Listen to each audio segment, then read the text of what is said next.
시작하도록 하겠습니다. 자, 이제 볼 내용은 세 번째 챕터인 교육과정 운영의 실체입니다. 우리가 두 번째 챕터에서 배웠던 내용이 진단과 그에 따른 교육계획이었잖아요. 그 진단과 교육계획을 통해서 대략적인 학생이 배워야 될 내용들을 알아봤다면 이 내용을 가지고 구체적으로 어떤 내용과 어떤 순서로 가르쳐야 될지 정하는 게 이 교육과정이라고 보시면 좋을 것 같습니다. 그래서 이 교육과정과 관련해서 당연히 마인드맵을 좀 살펴보도록 할게요. 자, 세 번째 챕터 교육과정 운영의 실제라고 해서 첫 번째 섹션은 장애 유아를 위한 교육과정입니다. 그래서 먼저 교육과정에 대해서 전반적인 내용이 이렇게 나와 있거든요. 우리가 알고 있는 교육과정은 가르칠 내용과 순서를 정해놓은 틀이라고 보시면 좋고요. 이 틀 같은 경우에는 말 그대로 비장애 학생들을 위한 일반적인 교육과정 이외에 장애 유아를 위한 교육과정이 따로 필요하겠죠. 그래서 이거를 따로 개발해야 된다는 의미에서 장애 유아를 위한 교육과정의 필요성이 언급이 되어 있고요. 이 장애 유아를 위한 교육과정을 만들 때 지금 보고 있는 발달주의 이론, 행동주의 이론, 인지발달 이론, 기능주의 이론, 학업중심, 접근 등을 이용해가지고 이러한 교육과정을 개발할 때 참고할 수 있습니다.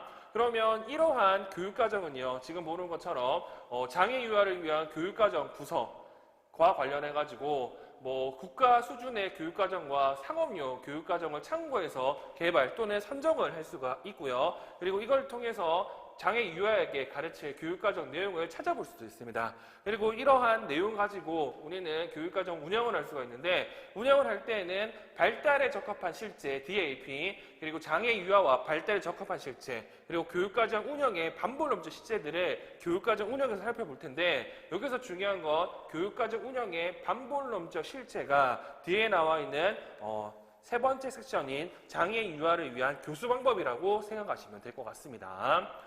자, 이러한 교육과정을 적용하기에 앞서서 해야 될 일은 장애 유아를 위한 환경을 만들어줘야 돼요. 그래서 환경이 왜 중요한지가 언급이 돼 있고 그리고 이러한 환경 같은 경우에는 물리적 환경과 사회적 환경 크게 나누고 그리고 조금 더 구체적으로 교수학습 환경을 만들 때는 이 보편적 학습 기회를 내용 바탕으로 만들어라고 두 번째 섹션에서 언급하고 있습니다. 그리고 이러한 교수 환경 구성을 통해서 우리는 세 번째 나와 있는 장애 유아를 위한 교수를 실시할 수가 있고요. 이 교수를 실시하기 앞서서 먼저 장애 유아를 위한 교수 방법의 첫 번째 교수적 접근의 기본적 원리, 즉 장애 유아를 위해 교수를 할 때는 지금 보는 것처럼 증거 기반의 실제와 노래 중심의 접근과 일과 및 활동 중심의 자연적 접근, 근접 발달 영역과 비계 교수, 과제 분석에 따른 단계적 교수, 예방 중심의 행동 지원을 해라는 게 기본적인 원리입니다. 그러면 이러한 원리를 바탕으로 구체적인 교육 전략을 세워볼 수가 있는데 이 교육 전략 같은 경우는 방금도 얘기한 것처럼 교육과정 운영의 반복론적 실제라고 해가지고 이소연 선생님 개별화 교육과정에 나와 있는 큰 세 가지 내용으로 언급이 돼 있어요. 첫 번째, 교육과정 수정. 두 번째, 활동 중심 삽입 교수, 그리고 자연적 교수 전략과 교수 주도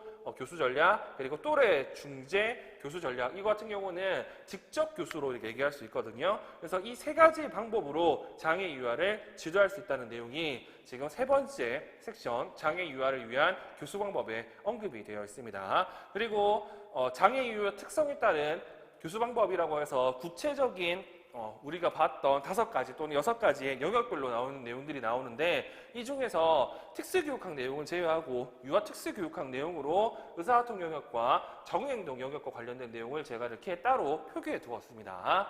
일단 여러분들은 이 세 번째 섹션 내용이 뒤에 나와 있는 네 번째 장애 유아의 일과 및 활동 참여, 5번째 사회적 통합, 6번째 전위 지원 프로그램에 관련된 전반적인 큰 틀이라고 기억하시면 좋을 것 같고 이 내용들이 우리 시험에 주로 시험 문제 많이 나온다는 걸 기억하시면 될 것 같습니다.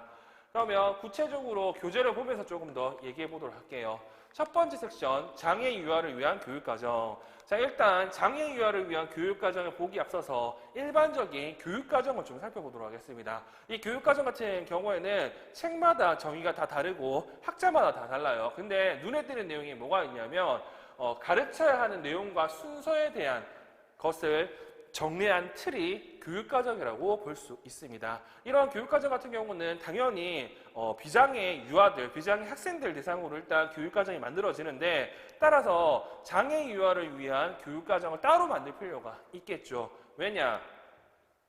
발달장애 지체를 경험하는 또는 비전형적인 행동이나 발달로 인해서 특별한 교육적 도움을 필요로 하는 유아를 교육할 때 이들을 위한 교육과정을 따로 만들지 않으면, 즉 배려하지 않으면 비전문적이고 비윤리적이라 할 수 있기 때문에 그렇습니다. 그래서 장애 유아를 위한 교육과정 같은 경우에는 개별장애 유아를 대상으로 무엇을 가르칠 것인지, 즉 교수의 내용과 방법을 구체적으로 제시함으로써 이들을 위한 직접적 교수 활동에 가장 중심적인 역할을 하게 된다고 언급이 되어 있죠.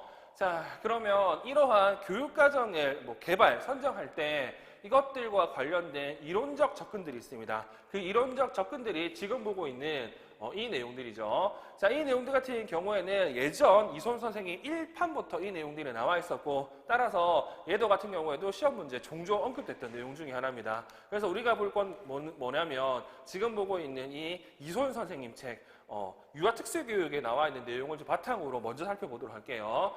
자, 교육과정 개발에 영향을 미칠 이론적 배경 및 교수 원리라고 해서 발달주의 이론이 있죠. 이 발달주의 이론 같은 경우에는 말 그대로 전형적인 발달 순서를 근거로 해서 교육과정을 만든 게 발달주의 이론이라고 합니다.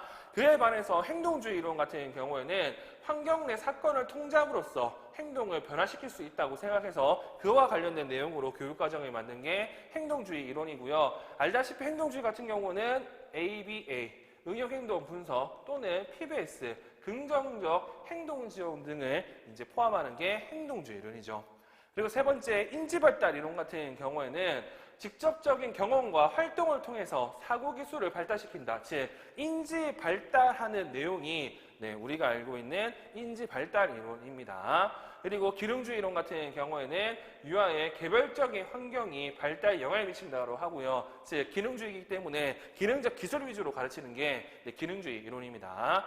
그리고 마지막으로 학업 중심 접근 같은 경우에는 발달은 기본적인 학업 또는 전학문 기술을 학습을 통해서 이루어진다고 하고요. 학령기 이전에 유아들이 배워야 할 때 그러한 내용들을 가르치는 게 학업 중심 접근이라고 보시면 될 것 같습니다. 이런 내용들을 조금 더 자세히 정리한 게 앞에 있는 내용들이죠. 자, 먼저 발달주의 이론을 좀 보도록 할게요. 자, 발달주의 이론 같은 경우에는 아동 발달 이론을 근거로 해서 성숙주의 이론으로도 불린다. 발달주의 교육과정에서는 정해진 발달 단계에 따라 유아의 발달을 지원하는 것을 기본적인 목표로 한다. 그래서 장애 유아 교육에서 발달주의 이론은 이미 정해진 있는 기술을 순서대로 가르치는 것을 의미합니다. 따라서 장점이 뭐가 있냐면요. 비장애 학생들이 발달하는 그러한 기준을 통해서 비교도 가능할 수 있고요. 그리고 비장애 학생들이 사용하는 여러 가지들을 같이 사용할 수도 있죠. 그래서 장점으로 장애 유아를 교육할 때 또래 규준 집단과의 비교가 가능하고 기존의 전통적인 진단 도구와 연계해서 사용하기 쉽다는 장점이 있다. 이렇게 되어 있습니다. 근데 알다시피 장애 유아 같은 경우에는 이 발달주의 이론을 하면 여러 가지 좋지 않는 내용들이 있어요. 어떤 게 좋지 않는 내용이 있냐. 발달 순서로 비장애들과 비교하기 때문에 특정 장애 유아의 자연적인 환경이나 그 환경에서 필요로 하는 자연스러운 기술을 포함하지 못하는 경우가 있고요. 이것 때문에 지금 여기 세 번째에 나와 있는 것처럼 장애가 심한 유아의 경우 발달주의 교육과정 모형을 적용해서 전형적인 발달 유형과 순서의 지나치게 의존한다면 개발 아동에게 필요한 기능적 기술을 학습이 배제될 수 있다고 이렇게 나와 있죠. 자, 이런 것 같은 경우에는 지적장에서 배웠던 준비도 함정 또는 준비도 가설과 관련 있는 내용이라고 보시면 될 것 같습니다. 그래서 이게 우리가 알고 있는 발달주의 이론에서의 정의 그리고 장점과 제한점입니다. 자, 두 번째는 행동주의 이론이고요. 행동주의 이론 같은 경우에는 알다시피 우리가 알고 있는 행동주의 심리학의 학습 이론을 기초로 해서 아동의 학습이 환경 내 사건을 통제함으로써 촉진될 수 있다는 가정에 근거한다고 이렇게 되어 있죠. 쉽게 얘기해서 우리가 알고 있는 이 S에 의해서 학습이 된다는 거고 이거를 가르치는 게 행동주의 이론이라는 거. 그래서 우리가 알고 있는 행동주의 이론과 관련해서는 환경이 구조화되고 잘 통제되어야 되기 때문에 응용행동 분석을 기반으로 해서 직접 교수가 가장 많이 사용된다고 이렇게 얘기를 하고, 이 ABA에서 조금 더 발전된 게 긍정적 행동 지원, PBS라고 여러분들이 기억하시면 됩니다. 그래서 이러한 행동주의 이론의 장점 같은 경우에는 뭐 당연히 SRS를 통해서 특정 행동을 증가시키거나 감소시키기 위해서 체계적 방법을 적용할 수 있다는 장점이 이렇게 있어요. 그리고 이 행동주의 같은 경우에는 근거를 기반으로 해야 되기 때문에 여기 빈번하게 자료를 수집하고 평가하게 되며, 이러한 과정을 통해서 교사는 유아의 현행 수준을 파악하고 평가된 진도를 기초로 프로그램의 수정 여부를 결정할 수 있다는 장점을 가집니다. 근데 단점으로 이제 뭐가 있냐면요. 늘 얘기하지만 이 행동주의 같은 경우에는 이 구조화, 통제이기 때문에 뭐가 잘 안 된다? 여기 나와 있는 자연스러운 교수를 맥락을 강조하는 요즘 트렌드와는 좀 맞지 않습니다. 그래서 이러한 것들이 우리가 알고 있는 행동주의 이론의 정의, 그리고 장점과 제한점이었습니다. 그리고 세 번째, 인지발달 이론 같은 경우에는 피아제가 언급했던 인지발달 이론을 근거로 하고 있고요. 말 그대로 인지발달을 반영하는 일련의 단계에 따른 발달을 통해서 성인사고에 이르게 된다라고 얘기를 하고, 따라서 이러한 발달을 잘 도와주기 위해서 어떻게 해야 된다고? 적극적인 참여를 통한 구성주의 학습 이론을 강조를 한다는 거. 자, 여기서 말하는 구성주의 같은 경우에는 유아가 자신의 생각과 개념을 형성하고 문제해결에 참여할 수 있도록 격려하는 환경 내에서 학습하는 것을 의미한다고 되어 있죠. 이러한 인지 발달이 잘 되기 위해서는 스스로 또는 참여해서 하도록 하는 구성주의 학습 이론을 얘기하는 게 인지 발달 이론입니다. 그래서 인지 발달 이론 같은 경우에도 교수 목표가 논리적으로 서로 연결되고 일관성 있게 구성되기 때문에 일련의 순서적인 단계에 따라 교수할 수 있는 구체적인 내용을 분명히 제시해준다는 것이다. 즉 학습 이론에 따라서 순서대로 제시를 해준다. 그래서 이 같은 경우에는 앞에서 얘기했던 행동주의와 다른 발달론적과 다른 여러 가지 이론적 배경에서 장점을 가지고 있습니다. 그래서 관찰을 통한 게 아니라 우리가 알고 있는 일반적인 인지 발달을 통해서 이루어진다는 게 장점으로 되어 있죠. 근데 제한점이 뭐가 있냐면요. 얘네들 같은 경우에는 마찬가지로 기능적 기술에 대해서는 잘 다루지 않는다는 게 지금 인지 발달 이론의 제한점입니다. 그리고 네 번째, 기능주의 이론이 있죠. 이 기능주의 이론 같은 경우는 말 그대로 현재와 미래 상황에서 기능적이고도 유의미한 기술을 가르치는 게 기능주의 이론이고요. 이러한 기능주의 이론 같은 경우에는 생활 연령에 적합한 기술을 강조를 합니다. 따라서 학업 기술이나 발달상의 순서에 의한 기술보다 일상생활에 나타나는 기능적 행동이나 활동을 과제 분석한 다음에 이거를 가르치는 게 포인트가 되겠죠. 따라서 이러한 기능주의 이론 같은 경우에는 장점으로 뭐가 있냐? 당연히 기능적이고 연령에 적합한 기술들을 가르치기 때문에 독립적인 행동과 능력을 볼 수 있도록 돕습니다. 그리고 이러한 기능주의 이론 같은 경우에는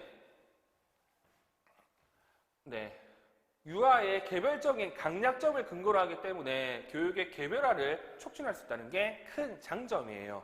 근데 단점이 뭐가 있냐면 다른 이론과 다르게 얘네들 같은 경우는 단계나 순서가 딱 정해져 있는 게 아니기 때문에 분명하게 정리된 조직적인 체계를 갖출 수 있지 못합니다. 즉, 이 절대적인 기준이 없기 때문에 개별 유아를 위한 독특한 내용으로 교육과정이 구성이 될 수 있으므로 너무 많은 또는 모든 유아의 필요에 따라 여러 가지 교육과정이 만들어지는 단점이 있습니다. 그리고 다섯 번째, 학업 중심 접근이 있네요. 이 학업 중심 접근 같은 경우에는 발달이 유아기에 습득해야 하는 주요 기술과 초등학교 저학년에 학습하는 학업 기술에 근거한다고 전제합니다. 즉, 학령기 전 기술들을 배우는 게 발달이라고 얘기하는 게 학업 중심 접근에서 얘기하는 특성이고요. 이러한 것들은 여기 나오는 것처럼 읽기, 쓰기, 세마기 등등이 학령기 전에 알아야 되는 학업 기술이라고 얘기하고 있죠. 그래서 얘네들 같은 경우에는 장점보다는 단점을 좀 더 많이 얘기를 하고요. 단점 같은 경우에는 기본적으로 읽기, 쓰기, 세마디와 같은 내용을 배우는 건 좋아요. 근데 안 좋은 게 장애 유아가 습득해야 되는 기능적인 기술 같은 경우는 따로 가르치지 않습니다. 그리고 이런 걸 하기 위해서는 자연스러운 환경이 아니라 구조화된 환경을 가르쳐야 되기 때문에 특정 시간에 분리된 장소에서 분리된 교재를 사용해서 교사해야 된다는 게 문제입니다. 그래서 일반 유아에게 교수되는 내용과 그리고 장애를 지닌 유아가 배울 수 있는 내용이 다를 수 있다는 것도 문제점이고요. 이런 것들이 지금 교육과정 개발을 위해서 알아야 될 이론적 배경이라는 거. 그래서 이와 관련해서 장단점들을 물어봤던 게 예전 기출문제에 언급이 됐던 내용입니다. 그래서 여기 나와 있는 이 5가지 관련된 내용은 여러분들이 확인해 주실 필요가 있습니다. 자, 그럼 이런 거를 고려해가지고 우리는 교육과정을 개발하고 적용할 수가 있는데 일단 기본적으로 이러한 단계를 거치죠. 교육 진단, 교육 내용, 교육 실행, 진도 점검. 그래서 장애 유아를 위한 교육과정을 구성할 때는 이러한 단계를 가진다는 것 정도 여러분들이 기억하시면 좋을 것 같고요. 그리고 이러한 단계를 거치기 위해서는 여기에 나와 있는 국가 수준의 교육과정과 상업용 교육과정을 참고할 수 있습니다. 국가 수준 교육과정은 우리가 알고 있는 누리교육과정, 그리고 상업용 교육과정 같은 경우에는 CBA이고 이 중에서도 제일 유명한 게 여기 나와 있는 AEPS라는 것 정도는 기억하시면 될 것 같죠. 자, 이렇게 국가 수준 교육과정 그리고 상업용 교육과정을 참고해가지고 교육과정을 만들 수 있잖아요. 그 만든 내용에는 어떤 내용들이 포함되어 있어야 되냐면요. 마찬가지로 일반 유아를 위한 교육과정과 마찬가지로 전인적 측면에 초점을 맞춰서 특정 학습 영역만이 아닌 발달의 모든 측면을 강조하기 위해서 모든 발달 영역이 다 들어가 있어야 됩니다. 그래서 늘 얘기했던 게 운동기능, 인지, 의사소통, 사회정서, 적응행동 이 5가지를 주요 발달용어로 얘기를 하죠. 자, 그래서 그와 관련된 내용이 이런 식으로 표시되어 있으니까 한 번 정도만 읽어보시면 좋을 것 같고요.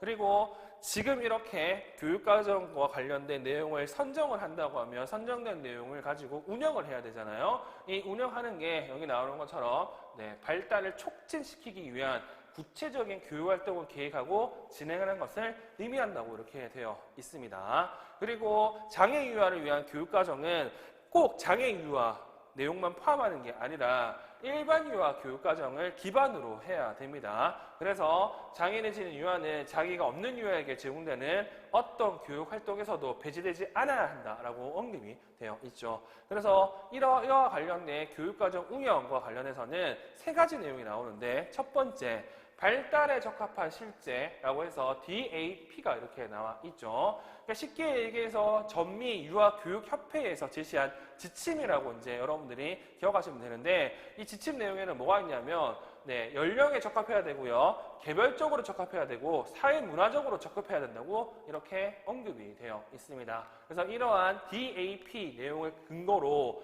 유아 교육 프로그램을 구성을 할 때 이 3가지 내용이 전제가 돼야 됩니다. 첫 번째, 학습의 과정은 학습을 통해서 성취하는 결과만큼 중요하다.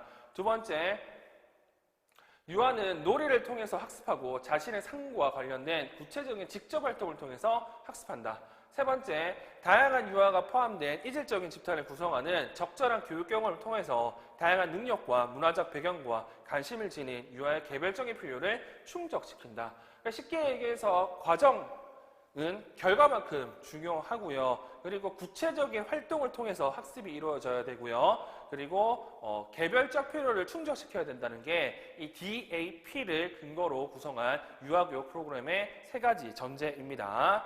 자, 근데 이거는 지금 여기 나오는 것처럼 전미 유아교육협회잖아요. 다시 말해서 비장애 학생을 뜻하는 거죠. 그래서 이거 같은 경우에는 장애 학생, 장애 유아에 맞지 않는 내용들도 포함되어 있을 겁니다. 그래서 우리는 뭘 해야 된다? 장애 유아를 위한 교육에서 유아교육과 유아특수교육의 교육과정이 합쳐지기 때문에 지금 이러한 절차를 거쳐야 되고 이러한 절차를 거친 다음에 나타나 있는 교육과정은 이러한 특징들이 나타나 있어야 되겠죠. 자, 일단 유아교육 같은 경우에는 자연적인 환경, 특히 놀이 맥락을 강조하고요. 그리고 유아 주도 활동의 중요성을 강조합니다. 표준화 진단을 강조하지 않으며 진단과 교육과정 통합을 강조하고요. 하루 전반에 걸쳐 자연적으로 발생하는 일과와 활동 중에 이루어지는 적극적인 참여의 중요성을 강조합니다. 그리고 사회적 상호작용을 강조하고 문화적 민감성 및 능력의 중요성을 강조하는데 유아 특수교육 같은 경우에는 여기 나오는 것처럼 가족 및 기타 전문가의 협력을 가장 강조를 하고 그리고 개별여의 특별한 요구를 지원하는데 큰 강조점을 둔다고 합니다. 그리고 3세 미만의 영아기에 보다 큰 강조점을 두고요. 교사 중심 접근과 유아 중심 접근은 이분법적으로 보지 않고 연속적 개념으로 보기 때문에 유아 주도 접근이 특정 상황에서의 교사 주도 전략 사용을 배제하는 것은 아님을 이해해야 되고요. 그리고 전위 계획을 보다 큰 강조점으로 두었고 유아의 특정 학습 요구를 다루기 위해서 발달에 적합한 실제와 개별적으로 적합한 실제를 통합한다고 이렇게 언급이 되어 있죠. 그래서 장애 유아와 발달에 적합한 실제 같은 경우에는 방금도 얘기한 것처럼 유아 교육과 유아 특수 교육 내용이 다 통합이 돼야 된다. 자, 그러면 이렇게 하기 위해서는 어떻게 할 수 있다? 교육과정 운영의 반본음주 실제를 통해서 할 수가 있어요. 지금 보는 것처럼 비장애 학생들이 배우는 유아 교육과정 내용과 그리고 교육계획 즉 IP에 나와 있는 장애 유아의 개별적 특성을 반영한 내용을 어떻게 혼합을 해가지고요. 개별화 교육과정을 만들 필요가 있습니다. 이러한 개별화 교육과정을 만들어서 뭐 하느냐? 일과 및 활동 차별을 증진시켜서 일반 교육과정에 접근을 시키고 또래 상호작용을 통해서 사회적 통합을 시키고요. 발달 및 학습 지원을 통해서 개별 교수 목표를 성취할 수 있겠죠. 이러기 위해서는 우리는 어떻게 해야 된다? 이렇게 교육과정 수정을 해야 되고 활동 중심 사백 교수를 해야 되고 유아 중심 직접 교수를 해야 됩니다.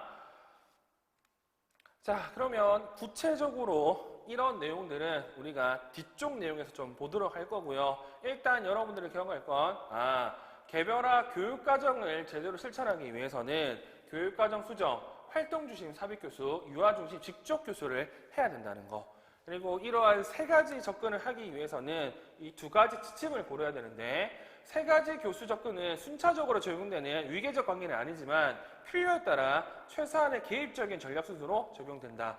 덜 개입한다는 뜻은 이거죠. 여기 나와 있는 교육과정 수정을 하는 거, 그 다음에 삽입교수를 하는 거, 그 다음에 직접 교수를 한다는 뜻에서 이 순서들은 하는 건 아니지만 이 순서는 여러분들이 좀 알고 있어야 된다는 거. 그리고 개별화 교육과정에 따른 세 가지 교수적 접근은 각기 별개의 교육활동으로 구성되기보다는 참여, 상호작용, 개별 교수 목표 성취라는 세 가지 교육과정상의 목표를 포함하는 전반적인 교육과정 내에서 함께 이루어져야 된다. 이게 다 따로따로 되는 게 아니라 한꺼번에 이루어져야 된다는 거. 자, 그러면 이렇게 교육과정을 구성하고 운영을 했다면 그에 맞게끔 평가를 해야 되잖아요. 이 평가하는 것 같은 경우에는 말 그대로 질적으로 우수한 교육 프로그램은 교육과정 운영 전반에 걸쳐서 정기적으로 그 효과를 평가해야 되고 평가의 결과에 의해서 교육과정이 유아와 그 가정을 위해서 목표한 성과를 가져왔는지 또는 수정이 필요한지를 결정하기 위해서 이러한 교육과정 운영을 평가한다는 거. 그래서 이 평가할 때는 여기 나오는 것처럼 포트폴리오 그리고 직접 평가 등 다양한 방법을 통해서 평가를 해야 되고요.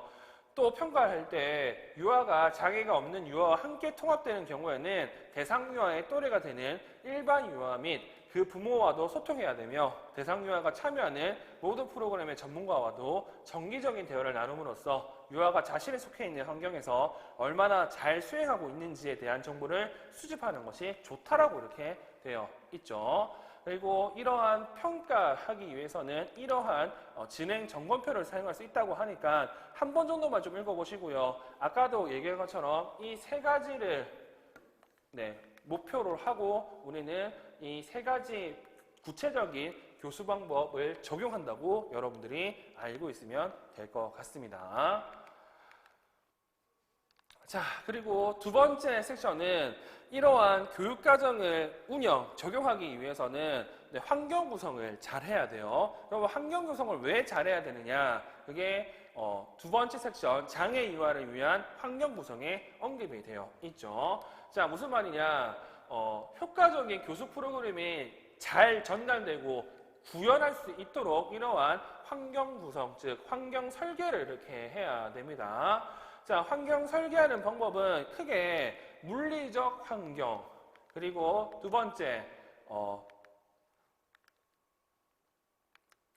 사회적 환경, 그리고 세 번째 교수 학습 환경, 이렇게 나눌 수 있고요. 먼저 물리적 환경 같은 경우에는 우리가 자폐 때 봤던 물리적 구조라고 이렇게 생각하시면 될 것 같습니다. 자, 그러면 먼저 물리적 환경과 관련해서 첫 번째 공간 구성과 관련된 안전하고 건강한 환경에 나와 있죠.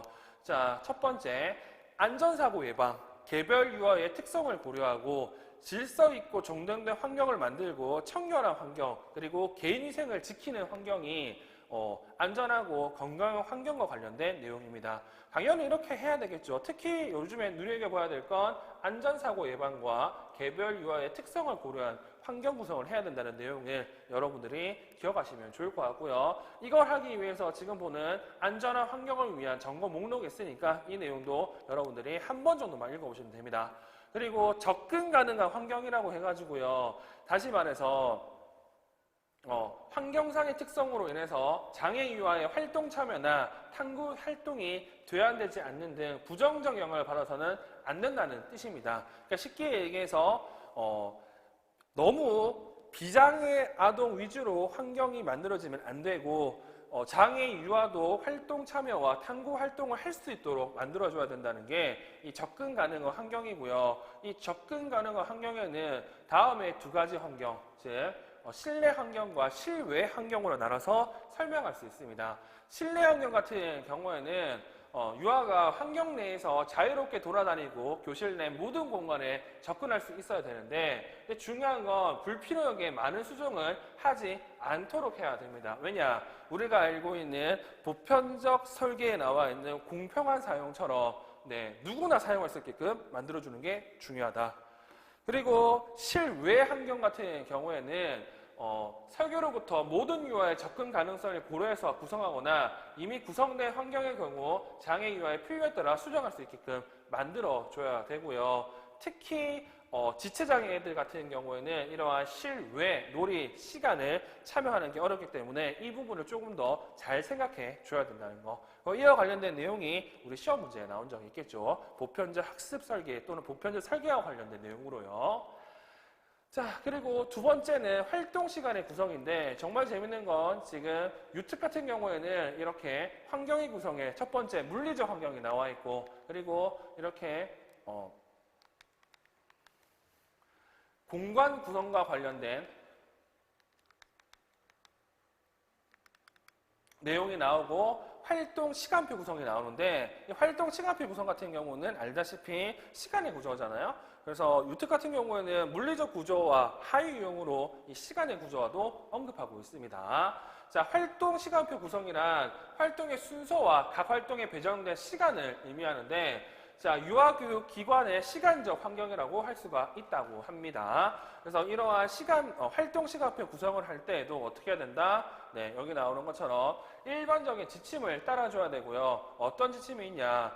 활동의 순서를 결정할 때 유아 간 개인 차이를 반영을 해야 되고 활동 시간표를 계획할 때 교사는 다양한 종류와 수준의 활동이 균형 있게 이루어지도록 고려를 해야 되고 활동은 정확하게 예측할 수 있는 순서대로 진행을 해야 되고요. 시간표에 따른 활동의 진행을 미리 알려주는 게 활동 시간표 계획의 일반적인 지침입니다.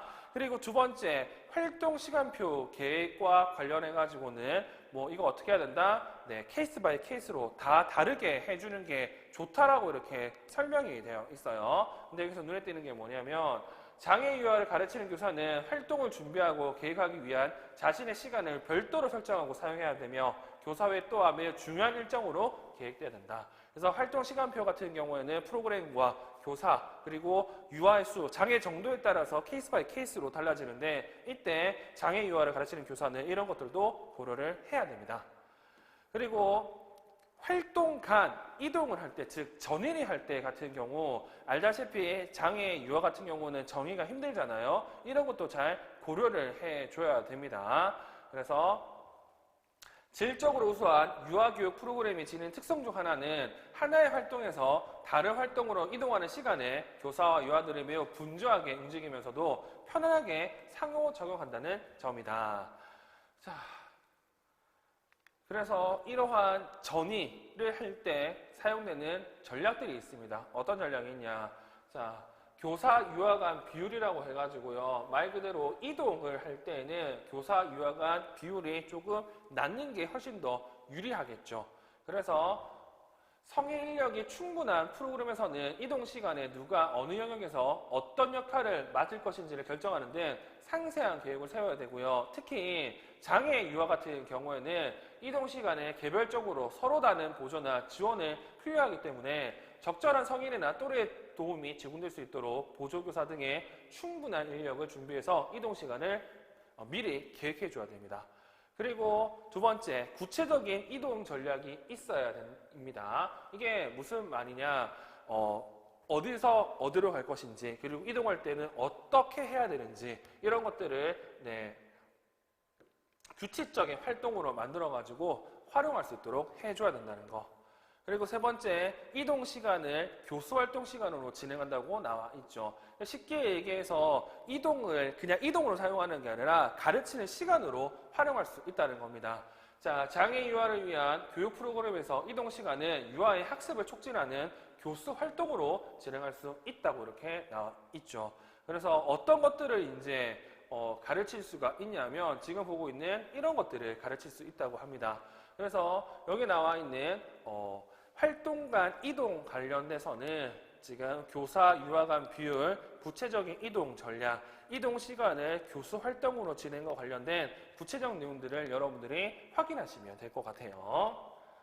자, 그리고 세 번째는 이제 안전한 공간과 그리고 활동 계획표, 계획, 그리고 교재 교구 구성이라는 내용으로 물리적 환경과 관련된 내용이 나와 있는데 지금 이 교재 교구 같은 경우에도 유아로 하여금 교재에 관심을 가지고 사용 또는 조작하게 함으로써 기대한 발달과 학습을 성취하는 것을 이 교재 사용하는 궁극적인 목적이라고 언급이 되어 있죠. 즉 이런 목적을 달성하기 위해서는 어떻게 된다? 교재 성적의 일반적 지침을 따라야 되고요. 일반적 지침 같은 경우에는 이렇게 교재 경고성이라고 이렇게 얘기할 수 있다고 합니다. 그리고 이러한 교재 같은 경우에는 교사가 제작한 교재, 상업용 교재가 이렇게 언급이 되어 있고요. 그리고 이 교재를 사용하기 위한 지침으로도 이런 내용들이 얘기를 하고 있죠. 첫 번째, 교재 사용은 대상 유아의 교육 목표에 적절해야 된다. 당연한 거고요. 그래서 교재를 사용하게 될 대상 유아의 학습 동기를 유발할 수 있도록 흥미나 선호도를 고려한 교재를 사용하는 것이 좋다 이렇게 되어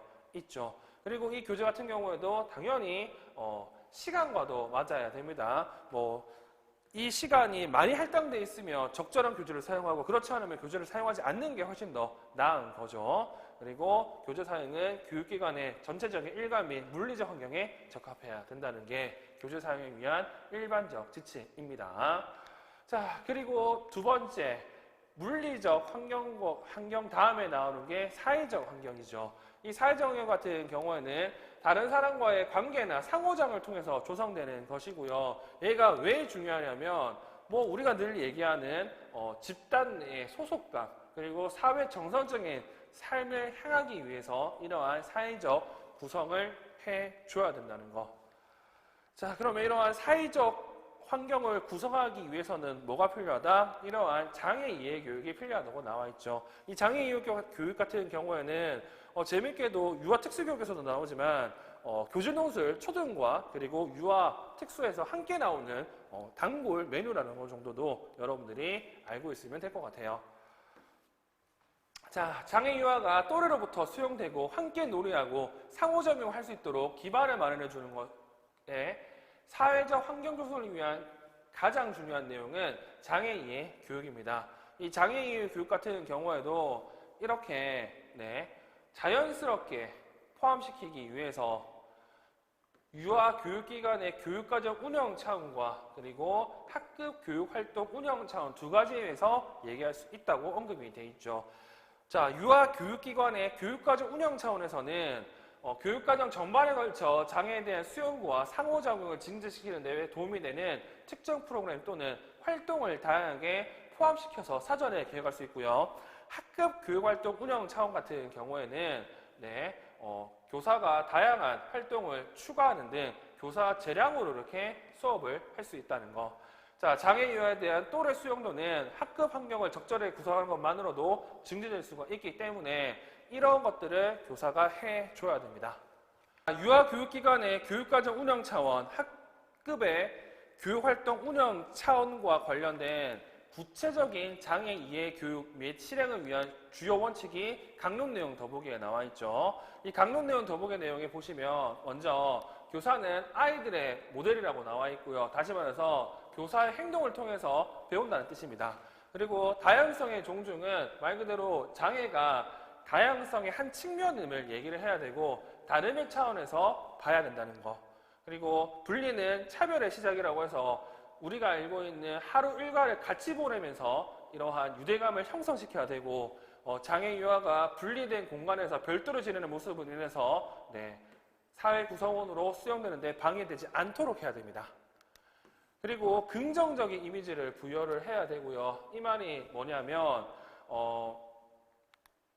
또래가 특정 유아에 대한 어떤 이미지를 가지고 있는지는 이들을 향한 수용도와 상호작용 행동에 큰 영향을 미치게 됩니다. 따라서 장애 유아에 대한 긍정적 이미지를 형성할 수 있도록 모든 교육 활동에 이런 것들을 계획을 해줘야 돼요. 그리고 장애가 초점이 아니다라는 내용이 나와 있죠. 말 그대로 장애보다는 다양성 측면에서 이해해주기 위해서 이러한 장애 이해 교육을 해야 되고 마지막으로 발달이 느리다면 이거를 장애 때문에 라고 보다는 땡땡이의 특성이라고 수용할 수 있는 문화를 조성해 줘야 된다는 게 지금 장애 이해 교육 및 실행을 위한 주요 원칙으로 언급되는 내용입니다. 자, 그리고 구체적으로 이러한 장애 이육을 하기 위해서 지금 이러한 환경 구성의 예들이 나와 있으니까 여러분들은 관련 내용들을 한번 읽어보시면 좋을 것 같고요. 자, 세 번째 교수학습 환경이 나오네요. 이 교수학습 환경 같은 경우에는 이게 왜 중요하느냐, 여기 나오는 것처럼 유아의 참여 정도가 달라지기 때문에 교수학습 환경을 구성하는 게 중요합니다. 그래서 요즘에는 이러한 교수학습 환경을 구성할 때는 뭘 한다? 보편적 학습 설계 원칙을 반영해서 합니다. 보편적 학습 설계가 뭐냐? 개인적인 그리고 문화적인, 언어적인 측면에서 차이를 조정해주는 융통성 있는 교수 방법과 교재를 통해서 다양한 수준의 능력과 필요해지는 유아, 개개인 모두가 학습 활동에 접근할 수 있게 해주는 학습 설계의 원칙을 보편적 학습 설계라고 이렇게 얘기를 하죠. 이러한 보편적 학습 설계 같은 경우에는 지금 보는 이 세 가지의 주요 구성 요소를 가지는데 이 세 가지 같은 경우에는 우리가 공학에서 봤던 다양한 표상 제공, 다양한 행동과 표현수단 제공, 다양한 참여수단 제공과 관련된 내용이라고 여러분들이 보시면 좋을 것 같고요. 따라서 여러분들은 세 번째 교수학습 환경과 관련해서는 보편적 학습 설계가 반영이 되어야 된다는 것 정도만 확인하시면 좋을 것 같습니다. 자, 그러면 지금까지 우리는 뭘 살펴봤냐면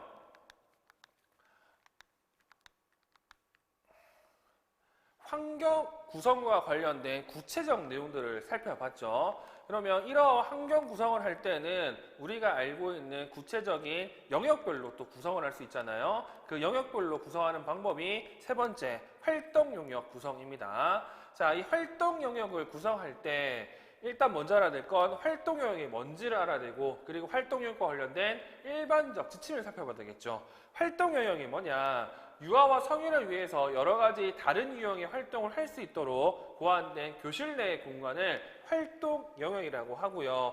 이러한 활동 영역 같은 경우에는 장애 유아와 비장애 유아가 특별히 다른 건 아닙니다. 근데 조금 더 장애 유아와 관련된 일반적 지침을 살펴봐야 되겠죠. 자, 조용한 공간을 포함한다 이렇게 나와 있습니다. 말 그대로 조용한 공간은 유아가 혼자 있고 싶을 때나 휴식을 취할 때 그렇게 할 수 있는 안전하고 편안한 공간이라고 얘기하시면 될 것 같고요. 이 개념 같은 경우에는 우리가 자폐에서 배웠던 혼자만의 공간 이런 느낌으로 좀 기억하시면 좋을 것 같습니다. 그래서 여기 나오는 것처럼 이렇게 이런 것들도 교사가 지원할 수 있다는 거.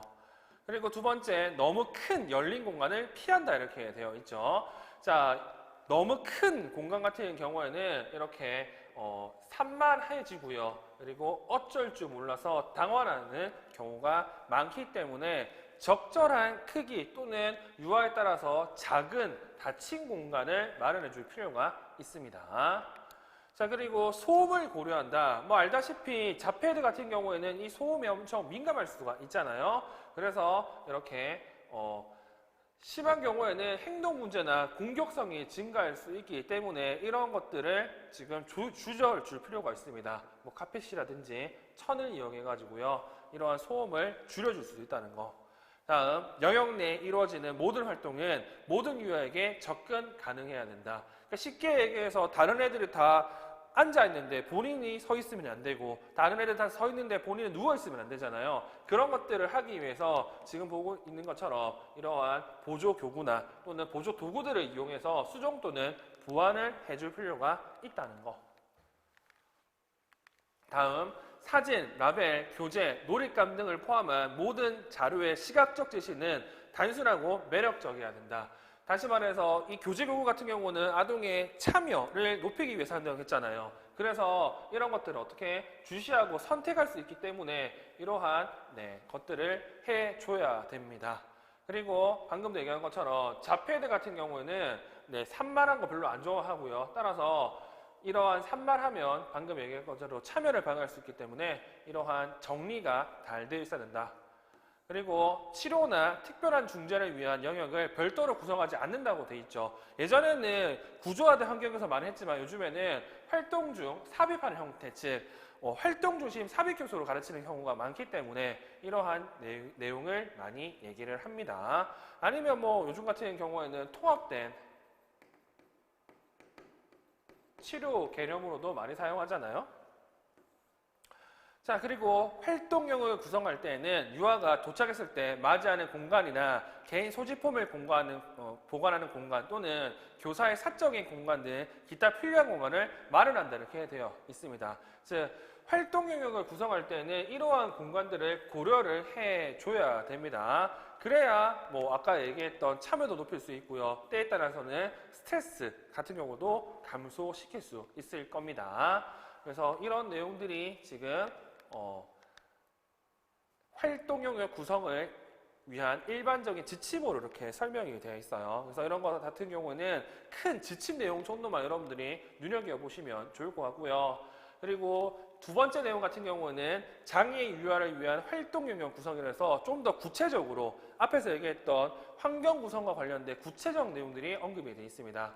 자, 실내 영역 관련해서는 쌓기 놀이 영역, 그리고 역할놀이 영역, 조형 영역, 그리고 음률 영역, 과학 영역, 수어 조작놀이 영역, 언어 영역, 컴퓨터 영역, 그리고 모래, 물놀이 영역으로 나눠서 얘기를 하고 실외 같은 경우는 굳이 그렇게 나누지 않고 전반적 내용으로 설명이 되어 있거든요.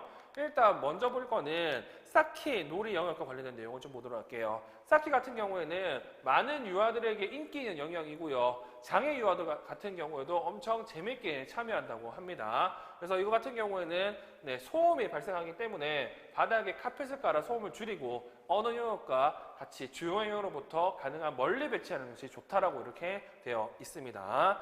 근데 여기 나오는 것처럼 쌓기보다 부수기를 더 좋아하는 친구가 쌓은 탑을 부수는 등의 행동을 보이는 경우가 있는데 이런 경우에는 갈등 상황을 생길 수 있거든요. 그래서 이거를 적절하게 해결할 수 있는 교수가 필요를 하고요. 그리고 장애 유아 같은 경우에는 이러한 블럭, 소품을 조작하는데 어려움이 없는지 관찰해 줄 필요가 있다는 거. 자, 두 번째 역할놀이 영역에서는요. 자, 창의적인 표현과 실제 생활에 대한 가상놀이를 촉진하는 활동을 하기 때문에 이러한 의상, 거울, 인형 이런 것들이 다 잘 배치가 되어 있어야 됩니다. 근데 실제 역할놀이 영역 같은 경우에는 창의적인 놀이를 증진시키는 게 목적인데 이거 하면서 뭐가 된다? 뭐 언어나 의사소통 그리고 사회성 기술 등등을 배울 수가 있습니다. 자, 그래서 장애 유아교육 같은 경우에는 개별적인 요구에 따라 입고 벗기 쉬운 의상을 준비하거나 벨크로나 질퍼고리를 달아주는 등 수정이 풀릴 수 있고요. 또한 다양한 장애를 묘사하는 인형이나 도구를 비치할 수가 있고 이걸 통해서 뭐 사회적 수용도를 높여줄 수가 있겠죠. 자, 그리고 조형 영역 같은 경우 다양한 자료로 그림을 그리거나 만들기를 통해서 자신의 생각과 경험을 표현하도록 구성하는 영역인데 이 영역 같은 경우에는 색칠하기, 뭐 오려붙이기 이런 걸 하는 거예요. 그렇기 때문에 좀 더러워질 수도 있잖아요. 그래서 물을 사용하거나 치우기 쉽도록 화장실이나 개수대 가까이 배치하는 것이 좋고요. 그리고 물을 사용하는 경우에는 바닥에 미끄러질 수 있기 때문에 주의를 해야 된다고 언급이 되어 있습니다. 그리고 조형 영역에서 만든 그런 작품들을 게시할 수 있는 공간도 필요합니다. 그래서 장애가 있는 유아가 있는 경우에는 개별적인 특성에 따라 원하는 활동에 접근할 수 있도록 배려를 해야 돼요. 그래서 추가적인 자료를 제시하거나 수정을 해줘야 되고요. 예컨대 뭐 그리기 도구를 수정해 주거나 아니면 뭐 손잡이를 만들어 주거나 그리고 뭐 고정을 해주거나 이런 것들이 필요하다는 거. 그리고 다음 음률 영역. 음률 영역 같은 경우에는 음악과 관련된 활동을 진행하는 영역이고요. 여기서는 노래 부르고 음악을 감상하고 악기를 이렇게 치게 되겠죠. 따라서 이 같은 경우는 소음이 발생하기 때문에 다른 영역에 방해되지 않도록 배치를 해줘야 됩니다. 그래서 장애 유아 같은 경우에는 장애 특성에 따라 악기 연주나 율동 동작의 난이도를 조절할 수 있으며 특히 청각장애 유아의 경우 소리와 시각적인 자극이 함께 제시될 수 있는 수정된 악기를 사용할 수 있도록 만들어줘야 되고요. 그리고 손이나 팔을 사용하지 못하는 경우 같은 경우에는 신체의 다른 부분을 움직여 음악과 동작을 경험할 수 있도록 해줘야 됩니다. 다음 과학 영역. 이 과학 영역 같은 경우에는 뭐 우리가 알고 있는 관찰, 실험 등을 할 수 있는 거잖아요. 그래서 장애 유아가 있는 경우 같은 경우에는 당연히 실제 활동이 참여할 수 있도록 어떻게 도움이 제공해야 되고요. 그리고 살아있는 동식물을 대할 때 어떻게 해야 되는지에 대한 구체적 교육도 함께 제공해 줄 필요가 있습니다. 자, 다음 수조작놀이 영역이고요. 수조작놀이 같은 경우에는 퍼즐, 그리고 놀잇감, 그리고 조작이 가능한 교재가 배치되어 있는 게 수조작놀이예요. 자, 이때 뭘 해야 되느냐? 자, 교재를 적절하게 사용하지 못하고 던지는 등의 행동을 보일 수 있기 때문에 이런 것들을 고려해야 되고, 그리고 작은 놀잇감 같은 경우에는 삼킬 수도 있기 때문에 이런 것들도 잘 고려를 해줘야 된다는 거. 그리고 수조작놀이 같은 경우 테이블과 의자를 활용하거나 카펫에 앉아서 활동하는 경우가 많은데 이 경우 장애 유아 같은 경우에는 잘 앉을 수 있도록 자세를 유지할 수 있도록 이렇게 점검해 주실 필요가 있다는 거. 다음 언어 영역. 언어 영역은 읽기, 쓰기, 듣기, 말하기 활동을 위한 거기 때문에 장애 유아 같은 경우에는 다양한 언어적 특성과 수준을 고려해서 소리나는 책, 촉각책, 팝업책, 큰 글자 책 등을 다양한 유형의 도서를 준비하고 조명이 적절한지 점검할 필요가 있습니다. 그리고 여기 나오는 것처럼 점자나 수어를 경험하는 수 있도록 해주는 것도 중요하고요. 그리고 청각적 자료, 그리고 촉각적 자료 같은 경우를 배치해가지고 듣기 쓰기 활동을 대체해서 할 수 있도록 하는 것도 좋습니다. 그리고 지체장애 같은 경우에는 움직임이 좀 제한이 있기 때문에 이러한 보조기기들을 잘 사용하는 것도 동기유발 측면에서 엄청 좋다고 언급이 되어 있죠. 다음 컴퓨터 영역 같은 경우에는 말 그대로 컴퓨터를 이용한 거잖아요. 그래서 이거 같은 경우에는 시험에서 나왔던 것처럼 시각장애나 청각장애를 지닌 유아 또는 키보드를 사용하기 어려운 지체장애 유아는요, 컴퓨터 사용 위해서 보조공학을 통한 지원을 할 수가 있습니다. 그리고 물놀이 영역이 나와 있죠. 이 물놀이 영역 같은 경우에는 사회적 기술이나 다양한 학습 목표를 성취할 수 있도록 유형화 활동을 제공해 주는 거고요. 따라서 이 같은 경우에는 모래와 물을 사용하기 때문에 바닥 소재가 중요하다고 하고 당연히 화장실 가까이 배치하는 것이 좋겠죠. 그리고 장애 유아 같은 경우에는 이런 물, 모래 그리고 이런 것들을 사용하기 때문에 안전을 먼저 고려를 해야 되고요. 특히 교사가 활동 중에 항상 가까이 대기하면서 재료를 입에 넣는 것 등의 사고를 방지해 주라고 언급이 돼 있죠. 이게 실내 환경과 관련된 내용이었고요. 다음은 실외 환경과 관련된 내용입니다. 이 실외 같은 경우에는 이런 환경이라고 얘기하죠. 유아의 자연적인 환경의 일부분으로 햇볕과 신선한 공기를 접하게 함으로써 건강상의 필요를 충족시킬 뿐만 아니라 계속되는 실내 활동에 대한 휴식을 제공하는 공간이라고 언급이 되어 있습니다. 그리고 이 실외 환경은요, 실내 환경과 상호 보완적인 경험을 제공하기 때문에 얘도 활동 유형에 따라서 구역별로 구분하는 것이 좋다라고 되어 있고요. 특히 실외 같은 경우는 안전이 중요하고 특히 장애 유형 같은 경우는 이러한 안전 그리고 구성 때문에 접근하지 못하는 영역이 없도록 구성을 해야 된다는 게 지금 우리 교재의 내용입니다. 그래서 구체적인 안전을 최대한으로 보장하고 잘 참여할 수 있도록 이러한 수정 방법들이 나와 있으니까 수정 방법 같은 경우는 한 번 정도만 읽어보시면 좋지 않을까라는 생각이 듭니다. 그리고 이게 책에 나와 있는 실내 환경의 구성 예라고 여러분들이 보시면 될 것 같네요.